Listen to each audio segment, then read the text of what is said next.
Okay, start करते हैं।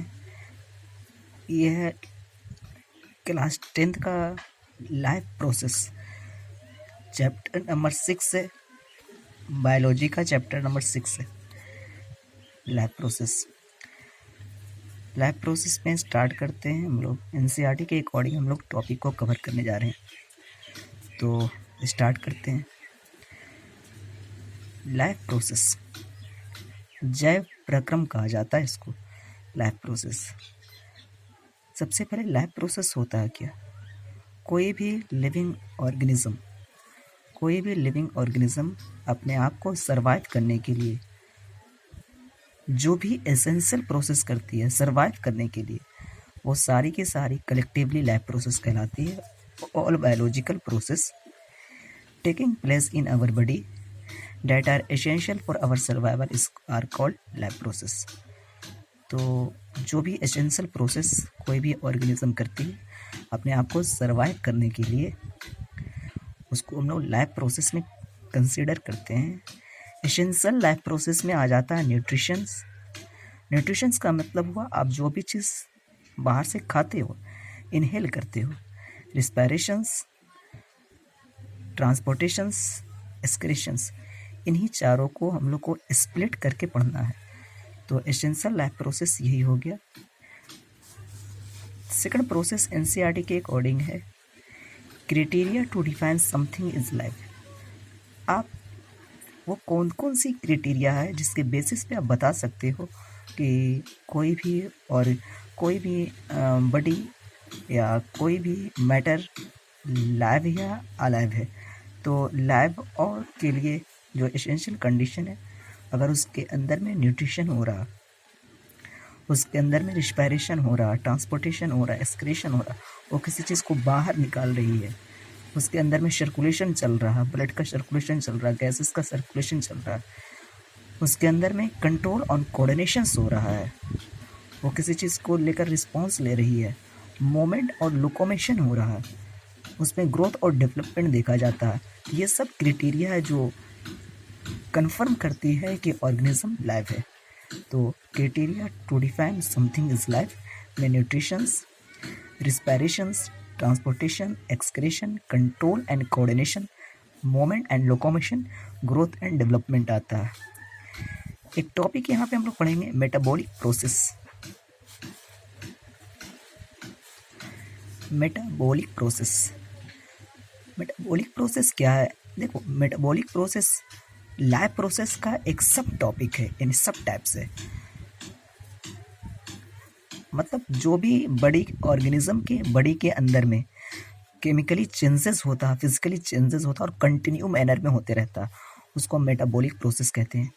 Body के अंदर में फॉर एग्जांपल आप रिस्पायरेशन करते हो, बॉडी के अंदर में इस रिस्पायरेशंस के थ्रू माइटोकॉन्ड्रिया में जो रिस्पायरेटरी सब्सटेंस है वो ब्रेक करता है। तो वो एक तरह का रिएक्शंस हो रहा है आपके बॉडी के अंदर में, सेल के अंदर में, तो वो मेटाबॉलिक प्रोसेस कहलाता है। तो ऑल फिजिकल और chemical changes constantly taken place in living body and necessary for life. वो सारे फिजिकल और केमिकल चेंजेस कॉन्स्टेंटली बॉडी के अंदर में चलते रहते हैं, वो मेटाबॉलिक प्रोसेस कहलाते हैं।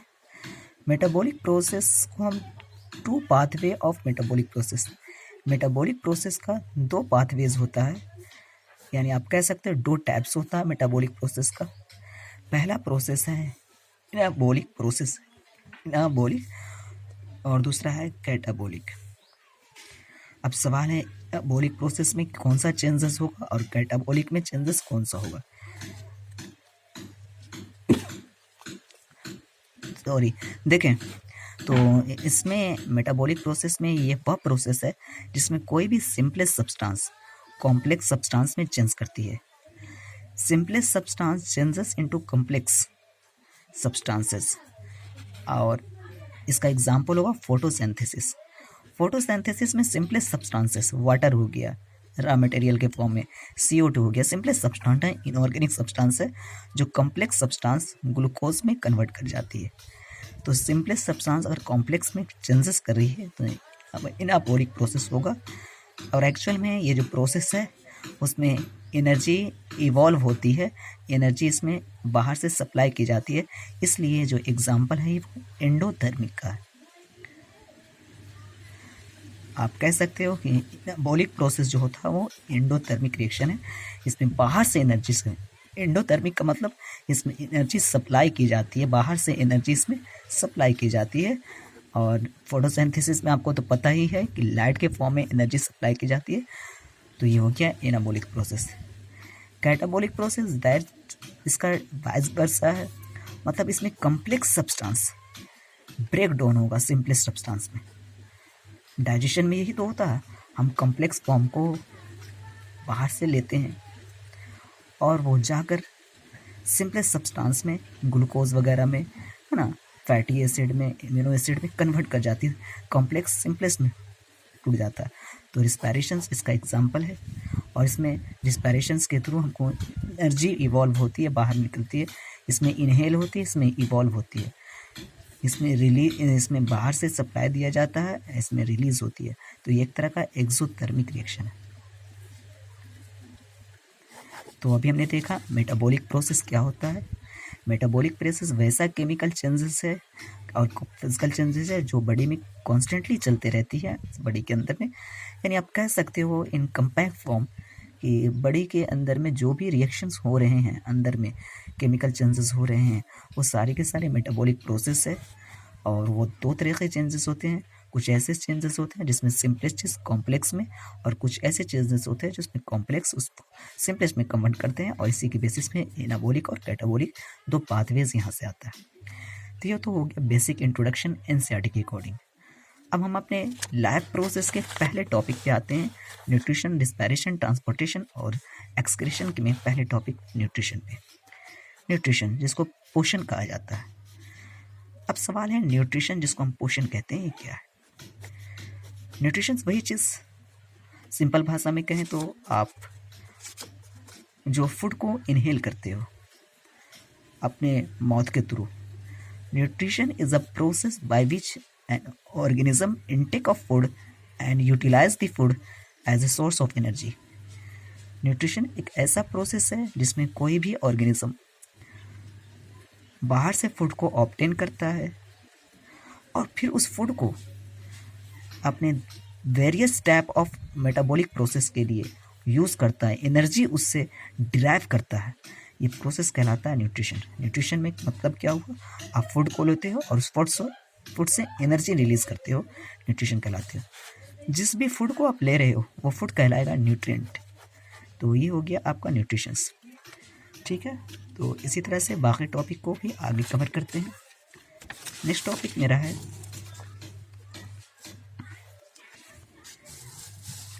देखें, अब जो बाहर से फूड आप ले रहे हो वो फूड यहाँ पे न्यूट्रिएंट कहलाएगा, वो फूड आपका यहाँ पे न्यूट्रिएंट कहलाएगा। न्यूट्रॉन को हम डिवाइड कर सकते हैं, न्यूट्रॉन को हम क्लासिफाइड कर सकते हैं on the basis of function. जो आप न्यूट्रिएंट ले रहे हो वो आपकी बॉडी में कैसा फंक्शन ऑपरेट कर रहा है, वो आपकी बॉडी में कैसा रिस्पॉन्स दे रहा है। तो अगर कोई फूड आप इसलिए ले रहे हो, कोई न्यूट्रिशन इसलिए ले रहे हो कि एनर्जी दे, तो एनर्जी न्यूट्रिएंट्स होगा, और इसमें आता है आपका carbohydrate and fat. Carbohydrate and fat energy देने वाला न्यूट्रिएंट्स है। अगर कोई न्यूट्रिएंट्स आप इस पर्पस से इनटेक कर रहे हो ताकि वो आपकी बॉडी का ग्रोथ करे, तो बॉडी के बिल्डिंग अप के लिए जो आप न्यूट्रिएंट्स लेते हो वो प्रोटीन्स हो गया, और बॉडी के जितने भी सिस्टम्स होते हैं उनको रेगुलेट मैनर में कंटिन्यू करने के लिए, आपके इम्यून सिस्टम को बनाए रखने के लिए, जो आप बाहर से जो भी फूड लेते हो वो विटामिन्स और मिनरल्स वो आपको बॉडी को रेगुलेट करते हैं। तो बॉडी में एनर्जी के पर्पस से, बॉडी के बिल्डिंग के पर्पस से, बॉडी को रेगुलेट करने के पर्पस से डिफरेंट टाइप्स के न्यूट्रिएंट्स हो सकते हैं। ये आपका प्रोटीन फैट हो गया, और ये आपका कार्बोहाइड्रेट और फैट हो गया जो एनर्जी देगा आपको। प्रोटीन हो गया जो आपकी बिल्डिंग, आपके ग्रोथ के लिए रिस्पॉन्सिबल है, और विटामिन एंड मिनरल्स जो आपके पूरे सिस्टम को रेगुलेट करता है, पूरे ऑर्गन सिस्टम को, तो वो आपको हो गया ये। नेक्स्ट टॉपिक है मेरा mode of nutritions. Mode of nutrition का मतलब हुआ वो कौन सी से तरीके हैं जिसके थ्रू कोई ऑर्गेनिज्म अपने न्यूट्रिशन को ऑब्टेन करता है। तो मोड ऑफ न्यूट्रिशन के अकॉर्डिंग अगर बहुत ही बेसिक लेवल पे बांटा जाए तो मोड ऑफ न्यूट्रिशन को दो ब्रॉड पार्ट में क्लासिफाइड किया गया है, autotrophic, heterotrophic. Auto means self, trophic का मतलब फीडर, जो अपना फूड खुद से सिंथेसाइज कर सकते हैं, प्लांट्स वगैरह आपने बेसिक क्लास में पढ़ा है। और हेटरोट्रॉफिक जो दूसरे ऑर्गेनिज्म पर डिपेंड होते हैं, जो रेडीमेड फूड ऑब्टेन करते हैं, खुद से ना बना पाते हैं, वो हेटरोट्रॉफिक होगा। हेटरोट्रॉफिक के सब 3 बेसिक सब टॉपिक्स पढ़ेंगे। वो है सैप्रोफैटिक, एरासाइटिक, होलोजोइक। सैप्रोफैटिक और दूसरा है एरासाइटिक और तीसरा होलोजोइक। सैप्रोफैटिक और पैरासाइटिक, होलोजोइक को हम लोग पढ़ेंगे हेटरोट्रॉफिक के सब टाइप्स में। पहले हम पढ़ लेते हैं ऑटोट्रॉफिक को। तो देखें ऑटोट्रॉफिक न्यूट्रिशंस क्या है। देखें, ऑटो का मतलब होता है सेल्फ, ऑटो मतलब हुआ खुद से, और ट्रॉफिक का मतलब तो होता है फीडर। वैसे ऑर्गेनिज्म जो अपना फूड खुद से सिंथेसाइज करते हैं ऑटोट्रॉफिक के कैटेगरी में आते हैं, और ऐसे ऑर्गेनिज्म को हम ऑटोट्रॉफ्स कहेंगे। ऑटोट्रॉफ्स कहेंगे। ये कौन कौन से ऑर्गेनिज्म हैं? तो पहले देख लेते हैं ऑटोट्रॉफिक का एक डिफिनीशन क्या होना चाहिए। A mode of nutritions, mode of nutrition in which an organism synthesize their food by means of photosynthesis। Nutrition की का वैसा ज़रिया, न्यूट्रिशन का वैसा तरीका जिसमें कोई भी ऑर्गेनिज्म अपना फूड खुद से सिंथेसाइज करता है, खुद से बनाता है, और ये फोटोसिंथेसिस की हेल्प लेते हैं इसके लिए। बेसिक आपने सबसे आप जानते हो कि सबसे इसका बेस्ट एग्जांपल है ग्रीन प्लांट्स। ग्रीन प्लांट्स को प्रोड्यूसर भी कहा जाता है। ये किसी पे डिपेंड नहीं करते, अपना खुद से प्रोड्यूस करते हैं, प्रोड्यूसर में आते हैं। और इसके अलावा भी कुछ माइक्रो ऑर्गेनिज्म प्रोकैरियोटिक बैक्टीरियाज होते हैं जिसमें एबिलिटी होती है फूड को सिंथेसाइज करने का। तो प्रोकैरियोटिक फोटोसिंथेटिक बैक्टीरिया इसके एग्जाम्पल हो गए। और एग्जाम्पल में साइनोबैक्टीरिया इसका एग्जाम्पल है। इसे ब्लू ग्रीन एल्गी भी कहते हैं। Green sulphur bacteria, purple bacteria, algae में आ जाओ वगैरह, यूग्लिना, ये सब कुछ ऐसे माइक्रो ऑर्गेनिज्म हैं जो प्लांट्स तो नहीं हैं बल्कि ऑर्गेनिज्म के कैटेगरी में आते हैं, फिर भी अपना फूड खुद से सिंथेसाइज कर सकते हैं क्योंकि इसमें कलर पिगमेंट पाया जाता है फोटोसिंथेसिस के लिए रिस्पॉन्सिबल, और ये फूड खुद से बना सकते हैं। तो ये है prokaryotic bacteria, cyanobacteria, green sulphur bacteria, purple bacteria, algae की कैटेगरी में वगैरह आ गया, यूग्लिना आ गया। अब आते हैं हेटरोट्रॉफिक में। ये ऑटोट्रॉफिक हो गया, इसको हम लोग डिटेल से पढ़ेंगे, और हेटरोट्रॉफिक को बेसिक देख लेते हैं क्या होता है। देखें, हेटरोट्रॉफिक ऐसा मोड ऑफ न्यूट्रिशन है जिसमें कोई भी ऑर्गेनिज्म अपना फूड ऑब्टेन करता है। कहाँ से? दूसरे ऑर्गेनिज्म से। मतलब कह सकते हैं कि वो रेडीमेड फूड को ऑब्टेन करता है, खुद से नहीं बना पाता रेडीमेड फूड। तो हेट्रो का मतलब हुआ डिपेंडेंट होता है दूसरे पे। हेटरोट्रॉफिक को फर्दर हम क्लासिफाइड करते हैं सेप्रोट्रॉफिक में, और सेट्रोट्रॉफिक को हम लोग बहुत कम्पैक्ट फॉर्म में देखेंगे। इसमें कोई भी ऑर्गेनिज्म फूड को जो ऑब्टेन करता है डेड और डिकेइंग मेटल से। सेप्रो, यहाँ पर जो वर्ड लिखा गया है सेप्रो, सेप्रो का मतलब होता है रोटेन, सड़ा हुआ चीज़, डीके चीज़, डेड हो चुका चीज़। और ट्रॉफिक का मतलब होता है फीडर। डिफिनेशन यहीं पे छुपा हुआ। वैसा मोड ऑफ न्यूट्रिशन जिसमें सड़े हुए चीज़ों से अपना फूड ऑब्टेन कोई ऑर्गेनिज्म करता है, डीके चीज़ों से कोई फूड ऑब्टेन करता है, वो आ जाएगा सेप्रोट्रॉफिक में। एग्जाम्पल मशरूम, एग्रिकस कहा जाता है मशरूम, ईस्ट मोल्ड्स, ब्रेड पे मोल्ड जो ग्रीन कलर के आ जाते हैं, वो सब का सब आपको कैटेगरी में आते हैं सेप्रोट्रॉफिक में। सेप्रोट्रॉफिक के बाद आते हैं पैरासाइटिक। पैरासाइटिक देखो, पैरा का मतलब होता है अदर, पैरा का मतलब होता है अदर। क्या होता है? अदर। वैसे ऑर्गेनिज्म जो दूसरे ऑर्गेनिज्म के, लिविंग ऑर्गेनिज्म से अपना फूड ऑब्टेन करते हैं। डेड डीके से ऑब्टेन करेगा तो सेप्रोट्रॉफिक, दूसरे लिविंग वाले से ऑब्टेन करता है, लिविंग बॉडी की तरह रहकर ऑब्टेन करता है। टेप वर्म, बच्चे के पेट में जो जोक वगैरह हो जाता है, टेप वर्म हो गया, राउंड वर्म हो गया, वो लिविंग बॉडी से अपना फूड को सेक करता है। तो obtain food from the body of other living organism, जिस लिविंग ऑर्गेनिज्म पर रहता है उसको हम होस्ट कह सकते हैं। तो वैसा मोड ऑफ न्यूट्रिशन जिसमें कोई भी ऑर्गेनिज्म अपना फूड ऑब्टेन करता है दूसरे लिविंग ऑर्गेनिज्म से, और उस लिविंग ऑर्गेनिज्म को कह सकते हैं जिस पर वो रहता है, होस्ट बॉडी से ऑब्टेन करता है।